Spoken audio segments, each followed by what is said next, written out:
নমস্কার বন্ধুরা, আমার রান্নাঘরে তোমাদের সকলকেই স্বাগত জানাই। আজকে আমি চলে এসেছি তোমাদের জন্য মিষ্টি বোঁদে রেসিপি নিয়ে। আর এই বোঁদেটা হয়েছিল একদম মিষ্টির দোকানের মতো এবং খেতে ভীষণ ভালো হয়েছিল। ভিডিওটিকে স্কিপ না করে শুরু থেকে শেষ পর্যন্ত সাথে থাকার জন্য অনুরোধ রইল। মিষ্টির দোকানের মতো বোঁদে কিভাবে বানাবে চলো তাহলে দেখে নেওয়া যাক। প্রথমে আমি চিনি শিরা তৈরি করে নেব। এখানে আমি 2 কিলো 400 গ্রাম চিনি শিরা তৈরি করে নেব। চিনি শিরাটা বানাতে আমি বড় গ্লাসের 2 গ্লাস জল দেব। 1 গ্লাস জল আমি আগেই দিয়েছি আর 1 গ্লাস জল দিয়ে দেব। এখন দিয়ে দিচ্ছি 2টো এলাচ মুখ ফাটিয়ে নিয়ে দিয়েছি আর দিচ্ছি একটা তেজপাতা। মাঝে মধ্যেই একবার নাড়িয়ে নিতে হবে, দিয়ে চিনি শিরাটা তৈরি করে নিতে হবে। দেখো চিনি শিরাটা তৈরি হয়ে গেছে, ঠিক এরকমভাবে তৈরি করে নিতে হবে। এর থেকে চিনি শিরাটা গাঢ় করলে বোঁদেগুলো ভালো হবে না। চিনি শিরা গাঢ় হয়ে গেলে বোঁদের গায়ে দানা দানা হয়ে জমে যাবে। এখন আমি চিনি শিরাটা নামিয়ে নিচ্ছি। চিনি শিরাটা আমি নামিয়ে নিয়েছি। বোঁদে বানানোর সময় চিনি শিরাটাও ঠিকঠাক মতো তৈরি করে নিতে হবে, তাহলে বোঁদেগুলো খুবই ভালো হবে। বোঁদে বানানোর জন্য আমি এখানে 500 গ্রাম বেসন নিচ্ছি। বেসনটাকে আমি আগে চেলে নিয়ে রেখে দিয়েছিলাম।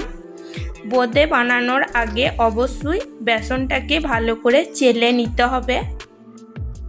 এখন আমি অল্প অল্প করে জল দিয়ে একটা ব্যাটার তৈরি করে নেব। একেবারে জল দিয়ে দিলে হবে না, অল্প অল্প করে জল দিয়েই ব্যাটারটা তৈরি করে নিতে হবে। বেসনে ব্যাটারটা খুব ভালো করে ফেটিয়ে নিয়ে তৈরি করে নিতে হবে, তাহলে বোঁদেগুলো খুব সুন্দরভাবে তৈরি করা যাবে। বেসনের ব্যাটারটাকে আমি একটু সময় নিয়ে খুব সুন্দরভাবে ফেটিয়ে নিচ্ছি। বেসনের ব্যাটারটা আমি খুব সুন্দরভাবে ফেটিয়ে নিয়েছি।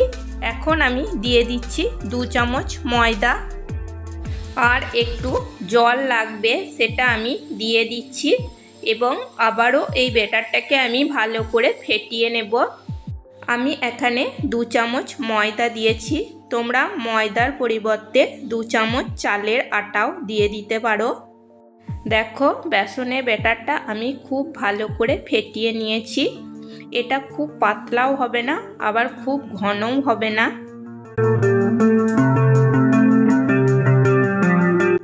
এখন আমি এটাকে একটু জলে দিয়ে দেখে নেব যে ভেসে উঠছে কিনা। যদি ভেসে ওঠে তাহলে বুঝতে হবে বোঁদে বানানোর জন্য একদম বেসনের ব্যাটারটা ঠিকঠাক মতো তৈরি হয়েছে। দেখো এগুলো জলের উপরে ভেসে আছে, তার মানে বুঝতে হবে বোঁদে বানানোর জন্য বেসনের ব্যাটারটা ঠিকঠাক মতো রেডি হয়ে গেছে। কড়াইতে আমি সাদা তেল খুব ভালো মতো গরম করে নিয়েছি। দেখো আমি দিয়ে দেখে নিচ্ছি তেলটা ঠিকঠাক মতো এসেছে কিনা। বোঁদে ভাজার আগে তেল কিন্তু খুব ভালো করে গরম করে নিতে হবে। বোঁদে ভাজার জন্য তেলটা কিন্তু খুব ভালো মতো গরম হয়ে গেছে। এই ছান্তাটার সাহায্যে আমি বোঁদেগুলো ভেজে নেব। দেখো আমি হাতায় করে অল্প করে ব্যাটার নিয়ে আমি দিয়ে দিচ্ছি। দেখো কত সুন্দর হচ্ছে বোঁদেগুলো, একটাও লম্বা হয়নি, সব কিন্তু গোল গোল হচ্ছে। দেখতেই পাচ্ছ কত সুন্দর হচ্ছে।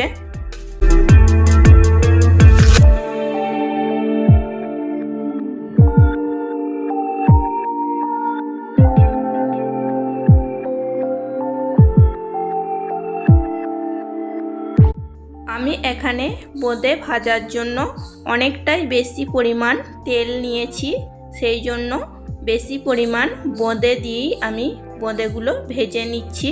তোমরা যে পরিমাণ তেল নেবে সেই অনুযায়ী বোঁদে দিয়ে ভেজে নেবে। তেলটাকে ঠিকঠাক মতো গরম করে নিতে হবে আর তেলের মাপ অনুযায়ী বোঁদেগুলো দিয়ে ভেজে নিতে হবে, তাহলে বোঁদেগুলো খুব ভালো মতো ফুলবে। বোঁদেগুলো ভাজা হয়ে গেছে, নামিয়ে নেব।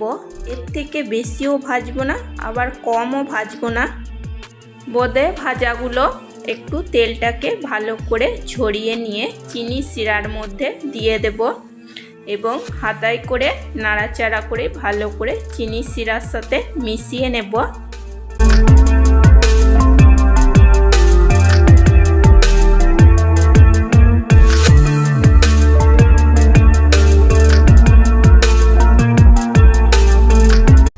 আবারও আমি একইভাবেই বোঁদেগুলো ভেজে নিচ্ছি।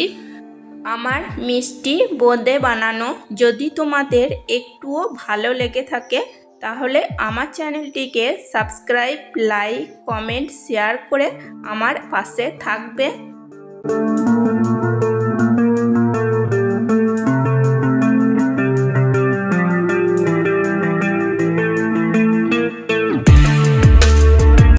আবারও ভাজা হয়ে গেছে, নামিয়ে নেব।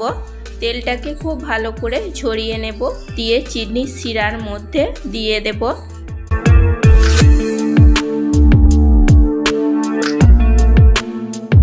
চিনি শিরার মধ্যে দিয়ে আবারও হাতায় করে নাড়াচাড়া করে ভালো করে মিশিয়ে নেব। একইভাবে আমি সমস্ত বোঁদেগুলো ভেজে নিয়েছি। বোঁদেগুলোকে ওপর নিচ করে চিনি শিরার সাথে ভালো করে মিশিয়ে নিচ্ছি। এই বোঁদেগুলো অনেক দিন পর্যন্ত খাওয়া যাবে। চিনি শিরা যেমন বেশি ঘনও করা যাবে না, আবার কিন্তু চিনি শিরাটা বেশি পাতলাও করা যাবে না। চিনি শিরা পাতলা করলে বোঁদেগুলো খেতে ভালোও লাগবে না, আর বোঁদেগুলো কিন্তু খুব তাড়াতাড়ি খারাপ হয়ে যাবে। এই বোঁদেটাকে চিনি শিরাটা ঠিকঠাক মতো ঢুকে যাওয়ার জন্য 1 ঘন্টা রেখে দিতে হবে। 1 ঘন্টা রেখে দেওয়ার পর পরিবেশন করে নেব। দেখো বোঁদেগুলো কত সুন্দর হয়েছে এবং খেতেও ভীষণ ভালো হয়েছিল। তোমাদের যদি বোঁদে বানানো ভালো লেগে থাকে তাহলে আমার মতো করে একবার বানিয়ে নিও, দেখবে এটা খেতে ভীষণ ভালো হবে। এবং এইভাবে বোঁদে বানিয়ে নিলে অনেক দিন পর্যন্ত বোঁদেটা খেতেও পারবে। আজকের মতো এই পর্যন্তই, আবার আসবো অন্য কোনো নতুন রেসিপি নিয়ে। চলো টাটা, বাই।